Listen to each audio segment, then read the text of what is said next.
As somebody who has recovered from an eating disorder, I want to talk about why Liv Schmidt's content is so dangerous.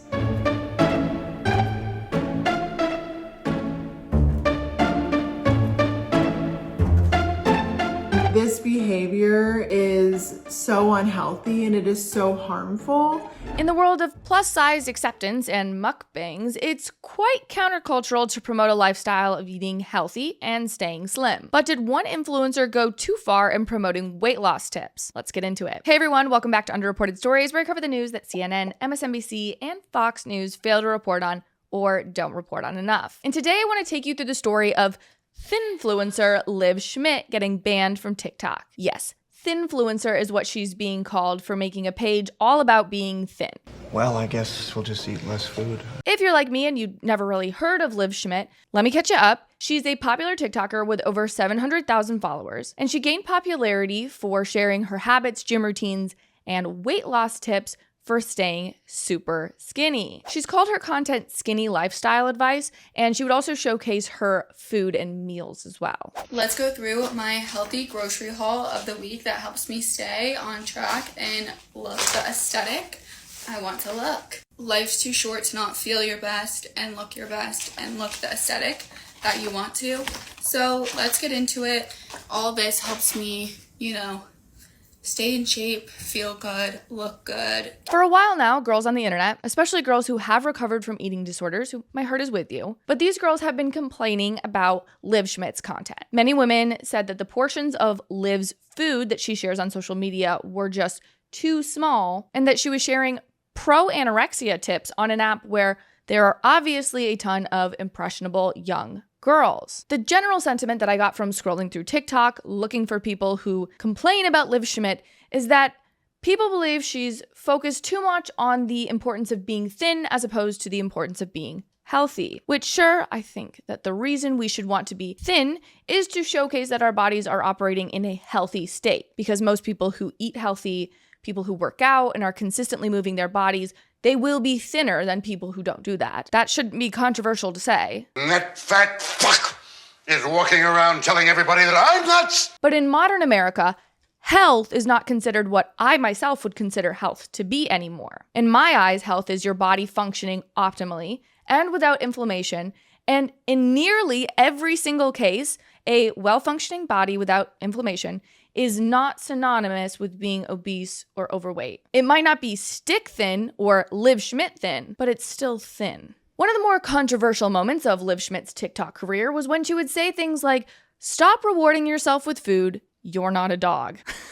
Which is quite the take. You're not a dog. But women online said that they were triggered by comments such as those. Although you probably shouldn't be using social media if your years of therapy are undone by one influencer's video. Ultimately, it wasn't just Liv Schmidt's haters that pushed back on her content. TikTok got involved in her drama and decided to remove her from the platform altogether. TikTok cited a violation of community guidelines, said that her content was dangerous and harmful, and she was allegedly glamorizing unhealthy eating disorders. Reminder that you can go on TikTok and watch college kids chant death to the Jews with no violations. There are a lot of dietitians and health practitioners out there on TikTok who are in support of the social media giant's decision. Liv Schmidt did put out a video saying that she's not trying to condone unhealthy eating. She's just trying to create a genuine space for people interested in weight loss. My problem with TikTok's decision, outside of my obvious hatred of any type of social media censorship, is that there's no standard for removing or keeping health advice on the platform. If TikTok wants to set a standard for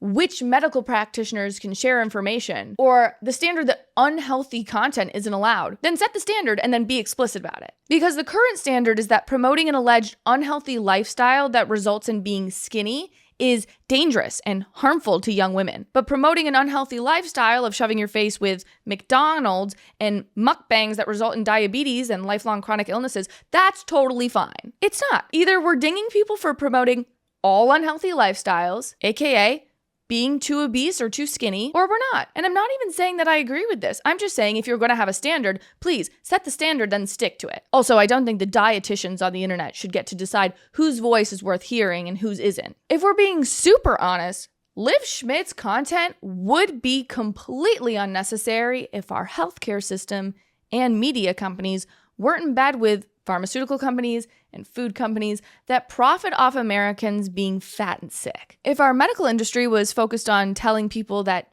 eating a low-inflammatory, healthy diet would solve 90% of their chronic problems, if that happened, then we wouldn't even need Liv Schmidt's advice on how to stay skinny because we'd have proper education and tools at our disposal. I'll be candid with you guys. I went on a weight loss journey for the last year because in October of 23, I was diagnosed with insulin resistance and prediabetes. Guys, I tried everything. I ate a ton of protein. I was going to the gym 5 times a week.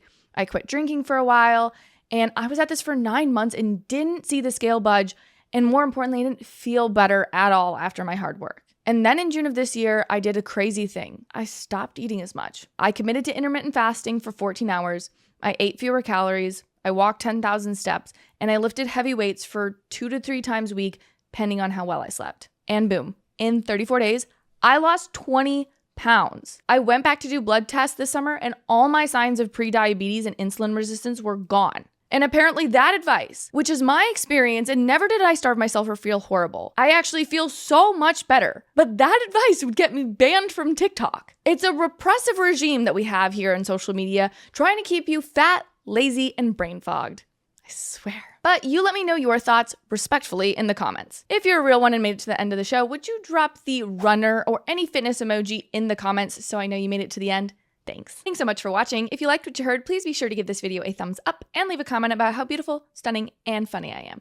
And if you want more content based in logic, be sure to click over here for more videos and clips of my show. If you have the means to financially support the show, consider purchasing from my merch line, BASED Apparel, linked right below. I really appreciate it, and I'll see you back here next time. Bye, friends.